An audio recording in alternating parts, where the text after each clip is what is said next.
Hey guys, in this episode I'm talking to you about unilateral anterior trunk exercises.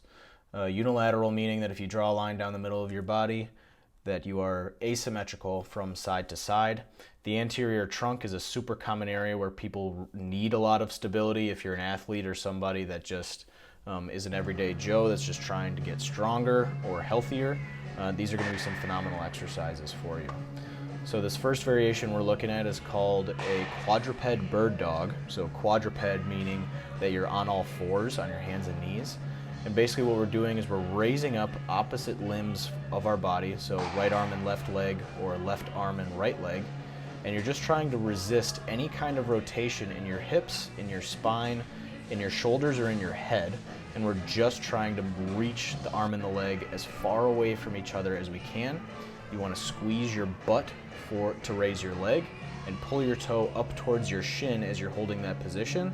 For your shoulder, we want to pack the shoulder blade back, raise the thumb up towards the ceiling, and reach the hand forward as we're holding that position. And everything else just needs to be drilled into position, glued into that position, and not rotating or moving in any way, shape, or form. Another thing that's really difficult with this exercise is you want to try to keep your spine lengthened. You can actually see that I have a little bit of thoracic flexion going on, or a little bit rounding in my mid-back on that exercise. So ideally we want that to be a little bit straighter. On this next one, we're in a push-up position, and it's basically just a single leg push-up position hold.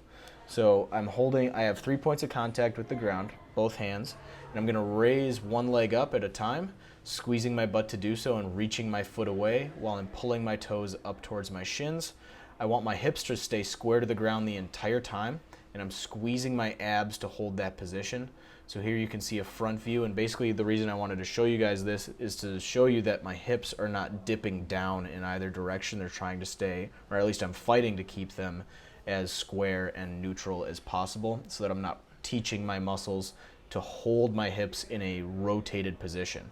And that's ultimately what it comes down to. If your hips are dipping down in any way, you're teaching the musculature to basically, when it's fatigued, hold a rotated position, and that's not what we want. When your muscles are tired, we want them to be strong enough to hold you in a neutral position so that you're not at risk for injury.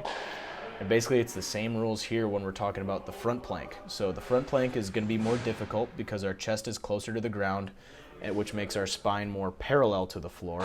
So there's a little bit less stress on our shoulders and upper body, and there's more equated stress between the hips and the shoulders and throughout the spine. So this variation is quite a bit harder than the push-up variation, so make sure that you've gotten pretty good at your push-up position before you move on to this one. What I like to have people do is start with like 10 to 15 second holds, basically for all of these different exercises in this video. And as you get better, just add 5 seconds per set. So with my new beginners, I'll have them hold the position for 10 seconds.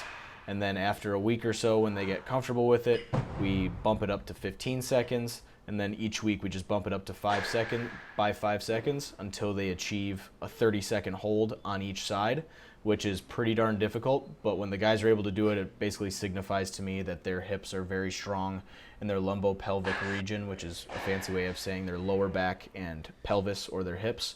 The musculature that stabilizes that area is getting pretty strong, and then they're basically ready for more difficult variations that I can throw at them. So now you can see this exercise, this is one of my favorites, is from a push-up position you do a bird dog. So bird dog always means opposite limbs are raised off the ground, in this case the right arm and the left leg. And it's the same thing here. It's hard to stay square to the floor with your hips and your shoulders at the same time, but that's what I'm fighting to do here. And you can see it's difficult. I'm floating back and forth, and I'm just trying to squeeze quite a bit. It's not easy to do, but basically fighting for that position and basically tailoring how much time you spend in that position per side will help you begin to master it. So recording yourself with a video recorder can be super helpful to make sure that your posture isn't changing, or just having a partner with you that while they're resting they can watch you, and while you're resting you watch them, sort of thing. That can be really helpful as well. And then if you're on my online programming and part of that crew and that team that I coach online, you can always send me videos, and then I can help you guys, I can critique you or just help you understand the exercise a little bit better, so that you're basically building a more functional and strong trunk. And basically that's the key to lots of different power movements that you see in different sports, and just overall happiness and healthiness in a strong spine. So you can see here it's the same deal here. It's just a little bit more difficult when we're down in the front plank doing that bird dog position. But since you guys sort of know what's going on here, it's all basically the same rules. Everything needs to stay square, reaching your limbs away from each other. I want to talk about like my personal history with these exercises. So I herniated the disc between my L5 or my fifth lumbar and my first sacral bone, I guess. So L5S1. I herniated it twice, and I've been trying to rehab it for about a year and a half now. Wow, it's been a year and a half. And these exercises have been crucial to my rehab process and basically building an extremely strong trunk so that my spine isn't really able to rotate unless I want it to. And basically it has stabilized that joint, and it's kept me out of out of surgery and off the operating table, even though it was recommended to me by my doctor that I get surgery. It's basically kept me away from that, which I'm really proud of in my rehab process. So these exercises are awesome. If you guys have any questions about them, please let me know. I think I've covered it pretty thoroughly though for the most part. If you liked this video, please give it a thumbs up. If you disliked it, give it a thumbs down and let me know in the comments why you thought so. Otherwise, subscribe, and yeah, I'd love for you guys to stick around and keep watching my videos and learning, and I just want to help as many people as I can. So thanks guys. See ya.